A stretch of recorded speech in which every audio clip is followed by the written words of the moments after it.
मागील 6-7 दिवसापासून भरपूर प्रमाणात पाऊस सुरू आहे आमच्या इकडे। पाहू शकतो सध्या परिस्थिती कशी आहे हळदीची। 2 महिने 10 दिवस झाले हळदीला, इतकं पाणी पडूनसुद्धा आपल्या शेतात कुठेच पाणी साचत नाही आहे। कारण जेव्हा हळदीला खत दिला त्यानंतर पॉवर टिलरच्या साहाय्याने मातीची भर चढून घेतली होती। मातीची भर चढत असताना सोबत ज्या भागाला जमिनीचा उतार असते तिकून पॉवर टिलरच्या साहाय्यानेच 1.5 ते 2 फुटाची लांबी रुंदीला अशी नाली काढून घेतली। अशी नाली काढून घेण्याचा फायदा असा होतो, पाऊस किती प्रमाणात झाला तरी आपल्या हळदीमध्ये पाणी साचून राहत नाही।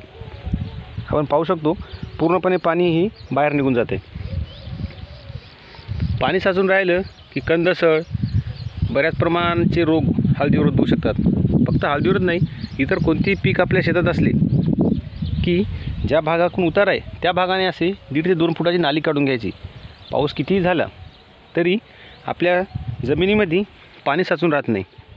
हळदीला पाणी साचून राहिलं म्हणजे कंदसळीचा प्रादुर्भाव होतो। पाहू शकतो आपण, तर काल रात्रभर पाणी होतं तरी पण बिलकुल चालता जमत आहे इथून आपल्याला, कारण पाणी थांबतच नाही शेतात।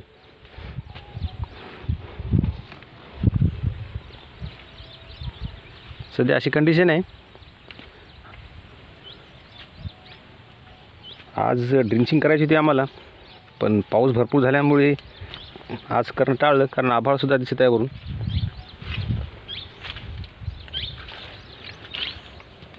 पण पाणी किती झालं तरी आपल्या हळदीला त्याचा काही त्रास होणार नाही, कारण पाणी कुठं साचून राहत नाही। हे पाहू शकतो आपण, असं पाणी पूर्णपणे निघून जाते जमिनीबाहेर। चाल काढून द्यायची पाण्याला, पाणी साचत नाही। आता आज जर का पाणी नाही पडलं तर उद्या इथे ड्रिचिंग करू शकतो, खत पेरायचं आहे खत देऊ शकतो, फवारणी करू शकतो।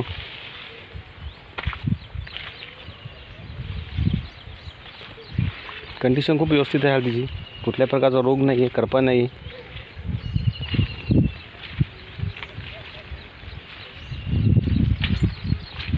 असं पूर्ण नाली काढली शेतात एका कडेने।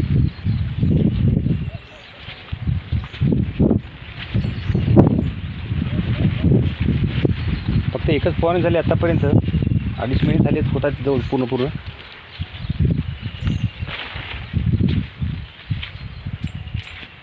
तर हळदीसाठी ड्रिचिंगला आणि फवारणीला औषध आणलं आहे, त्याच्यावर एक व्हिडिओ घेण्याचा प्रयत्न करू फवारणी किंवा ड्रिचिंग करताना।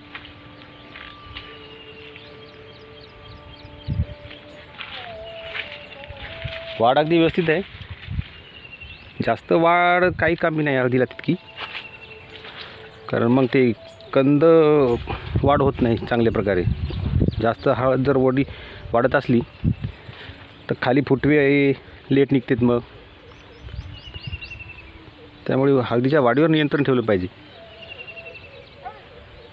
4 ते 5 फूट हळद खूप झाली, सध्या 3 फुटापर्यंत वाढ झाली, अजून 1 ते 1.5 फूट हिची वाढ होईल।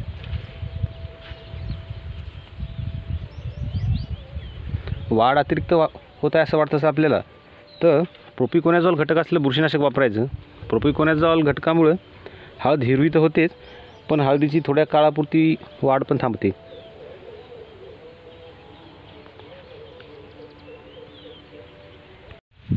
फुटवे अवस्थेला सुरुवात झाली आहे, कुठे कुठे दिसत आहेत फुटवे आता।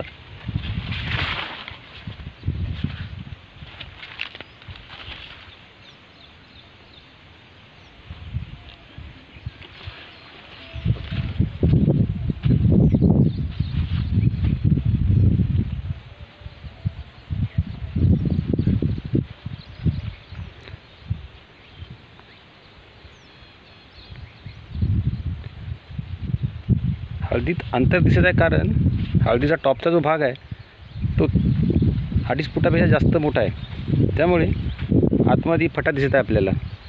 5 फुटावर लागवड आहे हळदीची, पण वरचा टॉपचा जो भाग आहे तो 30 इंचाचा ठेवला होता, कारण हळदीचा कंद वाढायला त्याची मदत होते। व जेव्हा आपण पॉवर टिलरच्या साहाय्याने भर मारतो तेव्हा पॉवर टिलर मातीचा हा भाग कोरते व हळदीला चांगली माती मिळते। त्यामुळे भर पाडताना जास्तीत जास्त मोठा टॉप ठेवायचा वरचा भाग।